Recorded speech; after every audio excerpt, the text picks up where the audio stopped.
if you give up before you grow up, if you forsake the fact that you still have breath and you cannot somehow tie that into the reality that what God has planned for you is still unfolding, then you'll miss what God ultimately has for you. And I don't want that to happen to anybody.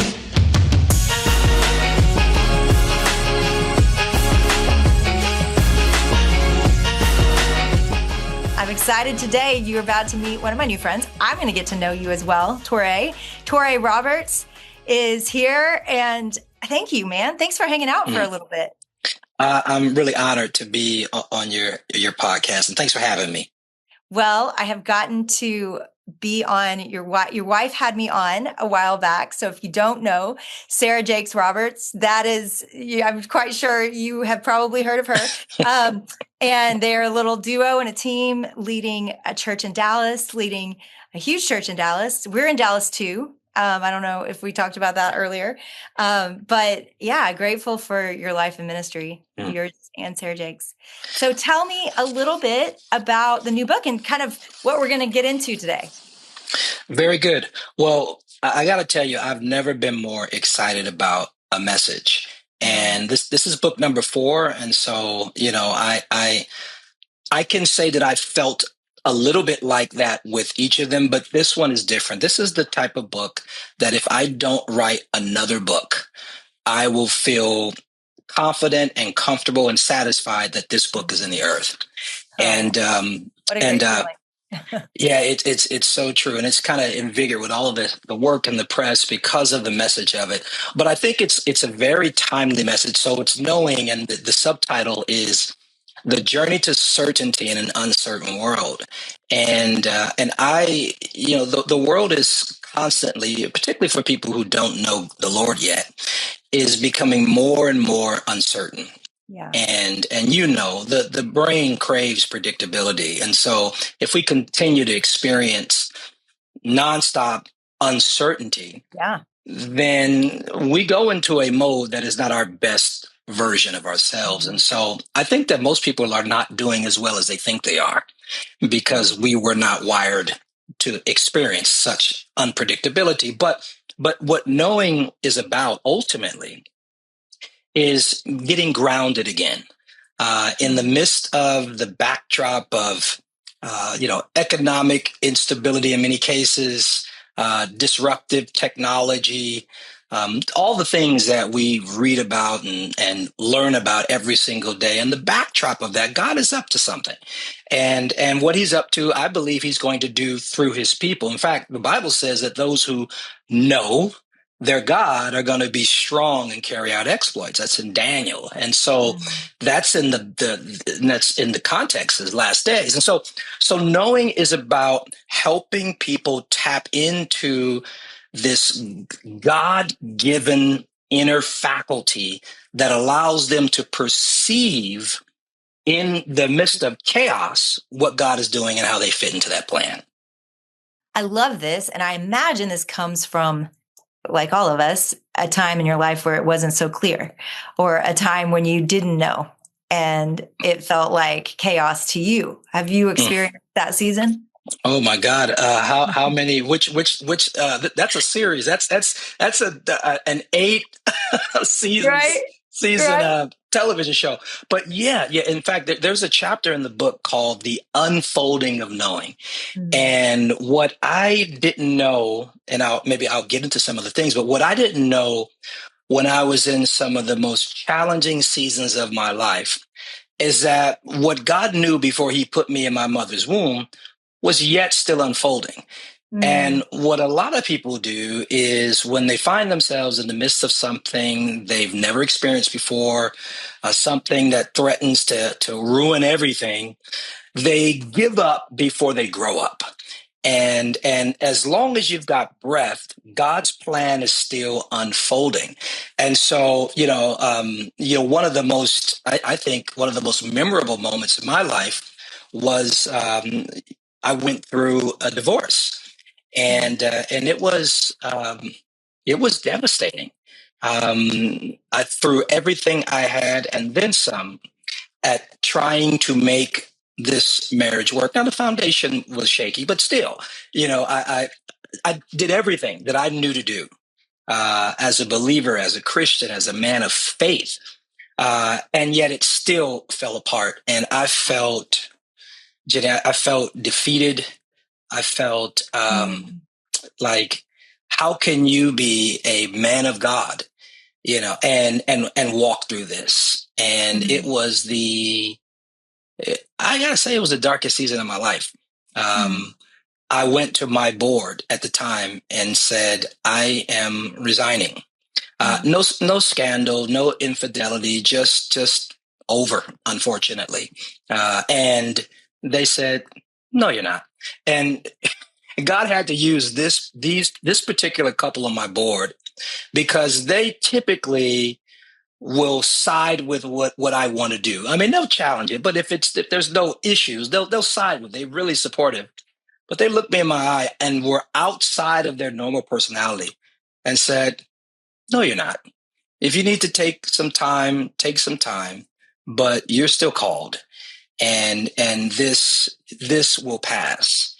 And so I stayed, and I took some time down, but I stayed at the helm, and I would preach and go home to my apartment that had floor to ceiling windows, and I would close those windows and really went through depression. But there was a knowing.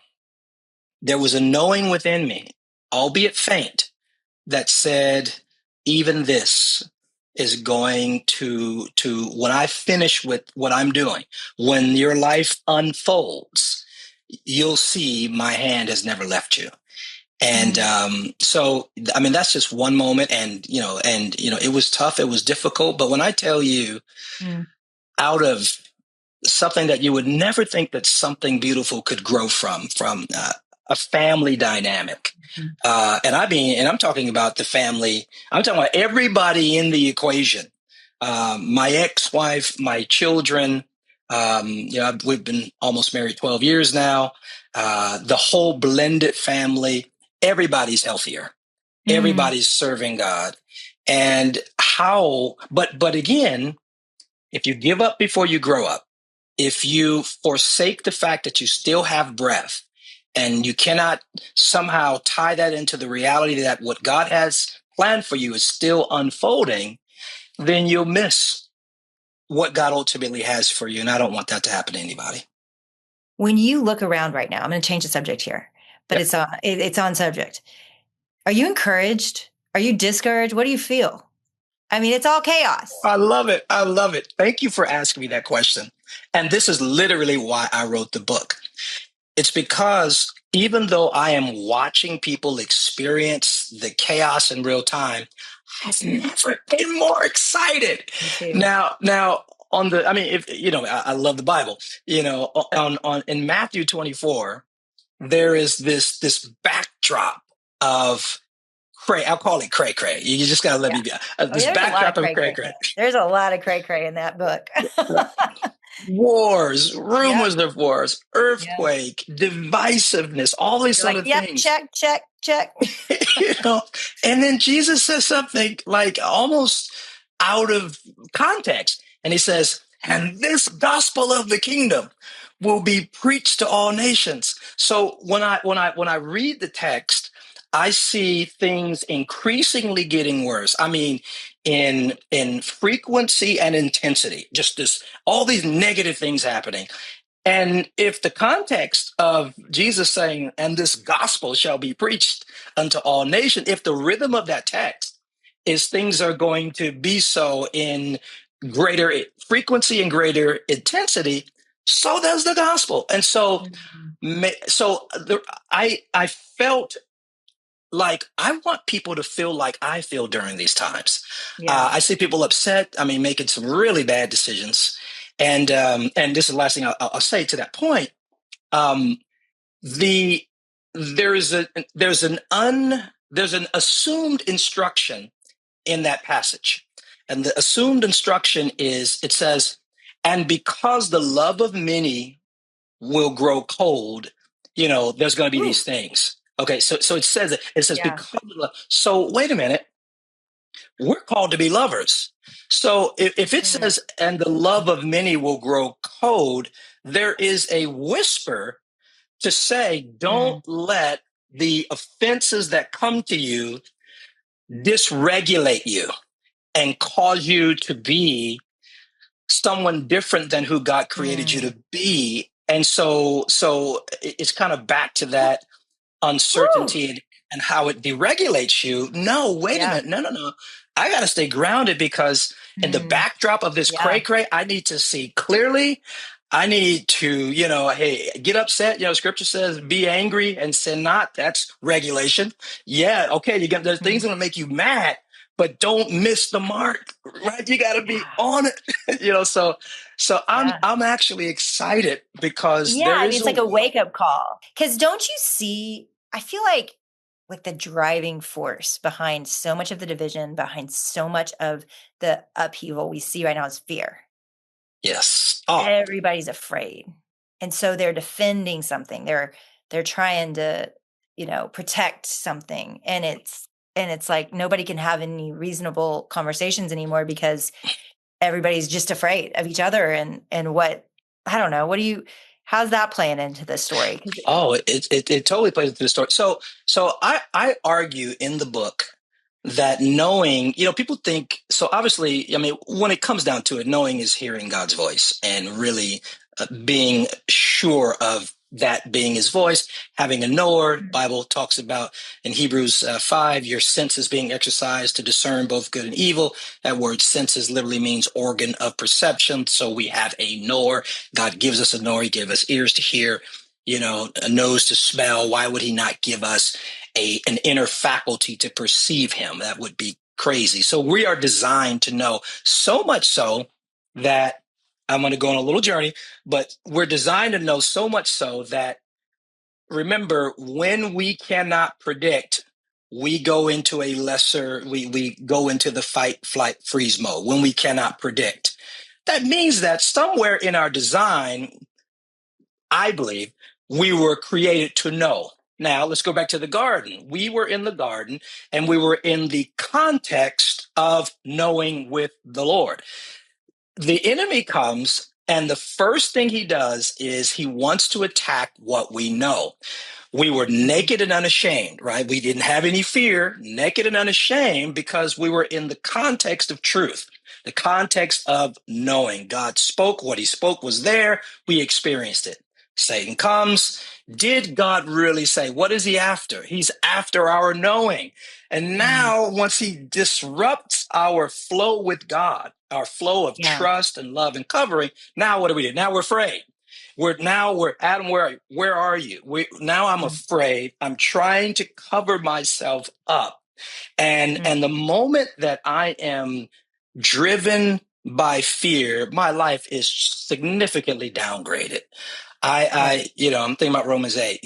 We haven't been delivered. We've been delivered from bondage, from fear. Or something. He essentially says that he didn't redeem us to be back in the state of fear, but where we might cry out, Abba, Father, right, Dad. When I show up, my kids aren't afraid. So I think that fear downgrades our ability to see clearly.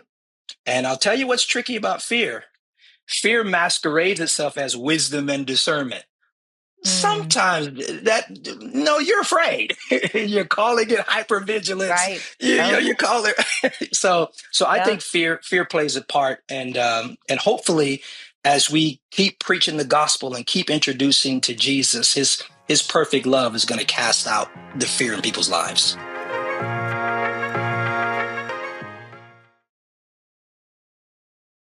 You and Sarah, it feels like in recent years have really been thrown into the spotlight, into massive leadership with Sarah's dad pulling back and y'all taking the Mm. helm.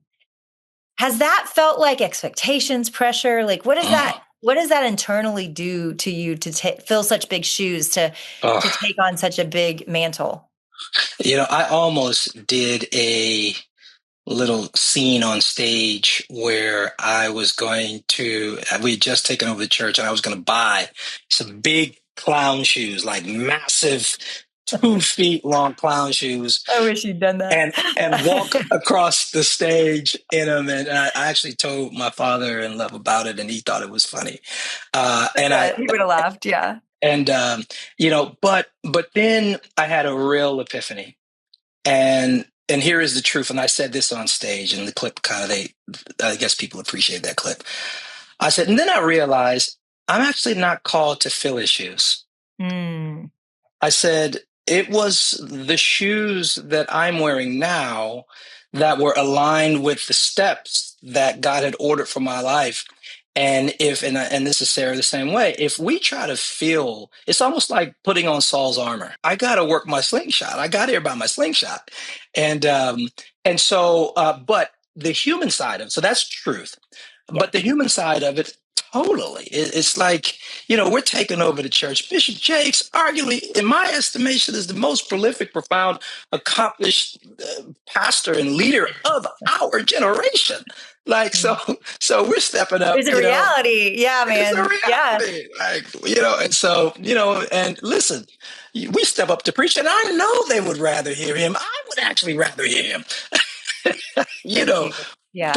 But God called us to it, and he entrusted us with it. And we just made a covenant, Sarah and I, to be completely ourselves. I love that. So far it's worked.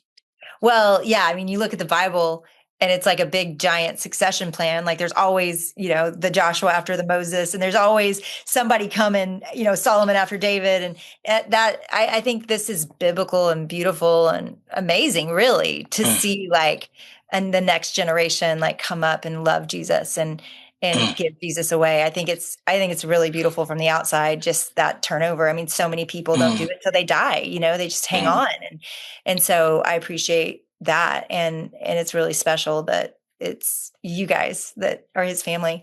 When you think about the reality of living in the public and, you don't get the luxury of working anything out privately, right? Like everything kind of comes out about, y'all, whether it's guesses or opinions or whatever. How have you processed that and handled that? What does that look like for you to choose peace? For me, I look at it as a two-edged sword, meaning that if they say great things about you and you ingest it, then you train your soul to crave praise, which meant that your peace now is in the hands of the praisers.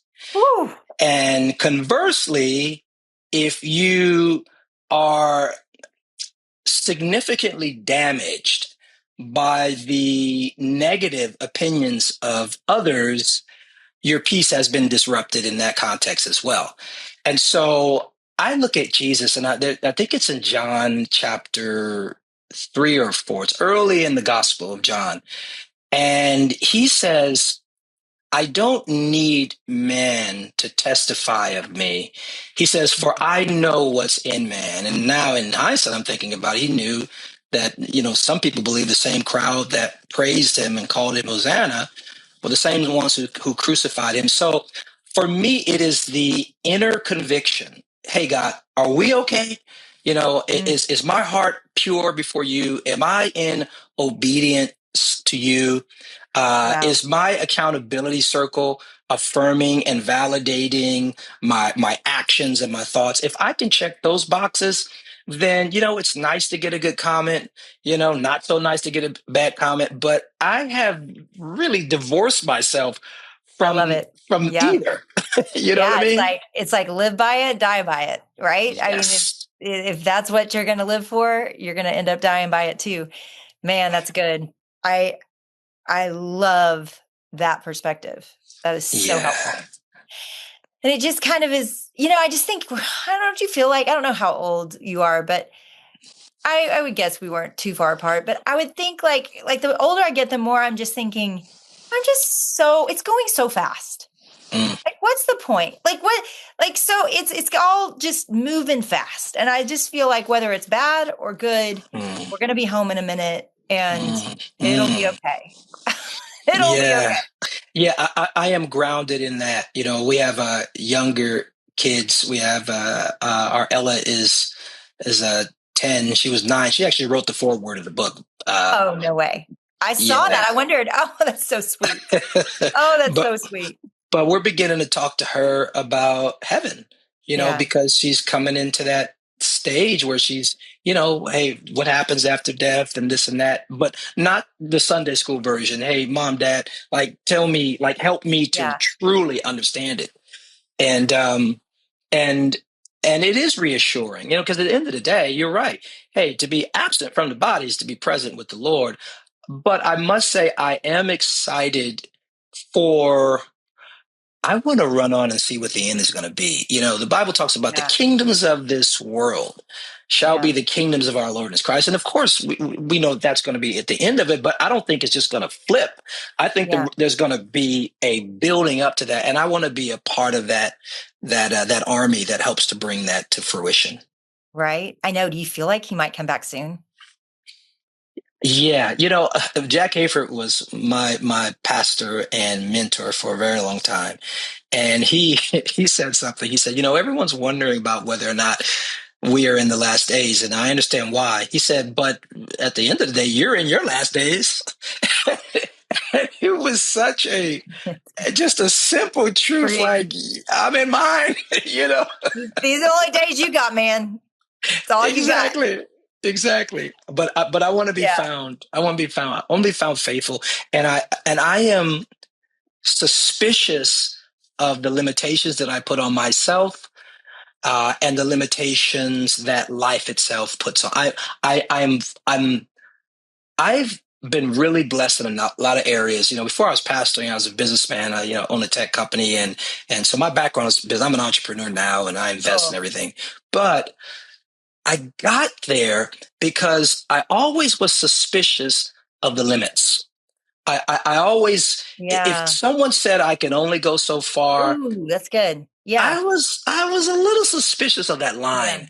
And so I'm a little suspicious about what could revival look like now? Like real, not kooky, weird revival, but like, I'm in Chicago and there are buildings all around. What could God's hand and spirit on Wall Street or on, Miami, or, what could that look like? Am I Ooh, I love crazy that. enough to believe that, in every area? So yes, I'm grateful I have a home ultimately, but I'm also a little invigorated by the possibilities. Me too. I feel like let's cause some good trouble because I'm with you. I have watched already God bust every limiting belief I've had. I'm like, Mm, oh, I am surprised again. I've been blessed to get to be in probably what I would say are rooms of revival, you know. And again, everybody defines that differently, but 35 to 40 times. Like I have wow. watched like it break out where mass repentance, mass coming to Jesus, mass commissioning for the gospel, and a lot of college campuses in that, number. And it's been a ride. And I'm like, I just have gotten to now where I'm like, oh, I think it can happen anywhere. And Mm, everybody talks to me, like they'll interview me and they'll be like, okay, so it's so cool that you watch this with college campuses. Tell me about Gen Z. And I'm like, yeah, but I'm so sick of talking about that. Cause I'm like, mm, what about everybody else? Like, mm, why are we just waiting for it to happen on another college campus? Why are we not expecting it to happen in every generation right mm, now, everywhere? mm. Wow. And that's where I'm at. I'm like, I think we're headed into it spreading into every part of the life. So I love Mm. what you're saying. I want to believe that. Yes, But me too. And yeah, it keep will. going. He said it. He said it. When all this Mm, craziness happens, this gospel, those who know their God, they're going to be strong. They're going to carry out great exploits. Those who turn many to righteousness, that's back in Daniel, again, will shine like the. So I just suspect that God is keeping it around because we haven't seen the finest hour of the church yet. I think that's my favorite answer ever to that question. I couldn't agree more. And I mean, I feel almost heretical when I say it, but I want him to tarry long enough, like, Mm, and Zach's like, you can't say that. Like, you can't, wow. like, you want him to come back. And I'm like, I do. I can't wait. But I'm also like, we've got levers to pull still. Like, we can do Yes. things. we can pray things. We Yeah. can still see things. I'm with you, man. Okay. So, he's going to come back when he comes back, but Mm, I do want as many people to be saved as possible. mm. Gosh, so you're coming out of entrepreneur tech universe, you're in Christendom. Are there things that bug you about it? Like the church, like I bet you have a unique perspective because you were on the outside of it and now you're on the inside. Yeah, yeah. That's really why I started my church in LA. So I was pastoring before I took the helm of the Potter's House. I founded and grew a significant church in LA. It's still going. I literally just transferred it over to new on the Wow. ground leadership. That The big day, man. That's like to found something and Yeah, yeah, that was huge yeah, too. I know how Bishop felt, handed it over to us yeah. because I was doing it almost at the same time in California. But yeah, I think that the church underestimates how God might move. I had the privilege of learning about the ways that God moved by pastoring a church in Los Angeles, California, and not just Los Angeles, California, in Hollywood. I mean, right in the middle of. I was sent there, didn't want to, didn't know, but that's where God sent me. And I had people saying, "Oh man, that's Sodom and Gomorrah," and you're not gonna last. You'll be in a scam. It swallowed people up and it's chewed them up and swallowed people. Spit them out. And so I'm like, yeah, but they're people. And so So good. here's where I People. here's where I see the church, some aspects of the church, a growth opportunity. So Jesus, and I think it's Matthew 9, one of them, but he's looking at the multitudes, right? He's out there, he's seeing the multitudes, and they're everywhere. And he's healing, and there's just multitudes of people. And he looks out and he says, the harvest is plenteous, but the Mm, laborers are few. Now, first of all, in that crowd, Jenny, is everything. It is, I mean, this is a crowd that don't know him, which means that I actually yeah. expect you to be vile, to be honest with you. Yeah. You don't know Christ, Sure. right? Yeah. And so he calls them harvest. We call them heathen. He sees harvest. Right now, they haven't even been converted yet. He hasn't. He's like, the harvest is Yeah. plenteous. So he has a very optimistic outlook about Love who that. that soul can be. And so I just feel like we have I to love that. we have to be optimistic. We have to see harvest where others see heathens. And I've experienced it. Right? I didn't have to water down the gospel. They're getting saved, filled with the Spirit of God, turning their lives around, walking in celibacy, creating content that glorify. I've seen it with my own eyes. So I don't even need faith to believe that God can take a city known for Right. debauchery and flip it on its head.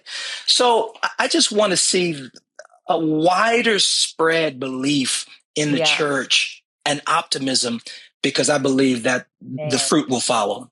You are my brother from another mother. I am like, this is what the church needs. We need realistic optimism. We're not naive. Yes. We're purposely naive. If we're going to do anything, like we're going to stay hopeful because yeah, the cynicism, I don't know. I can't do it. I'm like, I'm watching too much. I'm with you. I don't need faith anymore to believe God can turn a whole room upside down. I'm like, I've seen it so many times. It's just, I've almost come to expect it. I don't because I know God could also just take his favor. But Yep. yeah, Yep. I feel like we're in a season where it's like, let's believe it's all possible. It's happening. But I do think we've got an idol problem. Like we care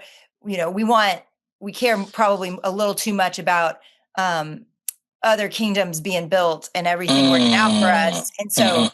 then when we get to praying for souls, it's like, well, you just asked me for 10 other things first. Like, no. So I'm like, well, I got to come back. Like, this is the point. Yes. Make disciples of all the earth, So I think that Yes. purification part of the church is important right now.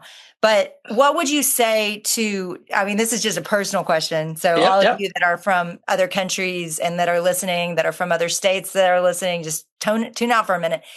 What do you feel about Dallas after LA? Ooh, Jenny, I feel a lot of things. I honestly never thought that I would live anywhere other than California. Visit all day. It was a fate. I cried when I knew that the Lord was saying, we had just got our home there, settled, got the way we wanted. God said, move. I cried leaving. I celebrate when those wheels strike Texas and strike Dallas. God, I ride motorcycles. So one of the things I was going to miss was riding along PCH. And it will just be little things. God, we have a lake near our place. And there's like this bridge, and you go over the bridge and you can see the water. Yeah, so God, beauty. Yeah. And with a great place to raise your kids. Look, I love California. I don't want to raise my kids in California. That's right. Not where I was. Let's just be honest. Right. Now we still have a place there. So to go back and visit, go to Orange County, Newport, that's great. But I actually have fallen in love with Dallas, Texas. Good. Yeah, me too. I love it. And I love the people. And there's so many people here that love God. And that there's a great protection in that. I feel the same way. I'm so grateful our kids are here. Several of them are grown now and they're living here. And it's just, I do love it too. And I feel it's like I have to keep my edge sometimes too, we're from Austin. So we came from a kind of similar type environment. Yep. Where ministry was just, we lived on an edge, a little more. And so it's good to keep that sometimes in our lives. Yes. Gosh, I do love being here. It feels like home to me. Yeah. And Austin was a very kind of challenging mission field for me. But I love hearing that. Well, gosh, God, thank you so much for hanging out. And this is great. We need to go grab dinner sometime, the four of us. My husband's a Easter entrepreneur. There's a lot. A lot in common. So anyway, God bless you. Thank you. If you're listening right now and this podcast has encouraged you in any way, would you do us a quick favor? Leaving a review is one of the biggest ways you help other people find these conversations. We read every single review and we're so grateful for them. It's a way for us to connect with you, to know who's out there listening, and they really do matter. So just scroll down, tap 5 stars, and leave a sentence or two. Tell us where you're listening from.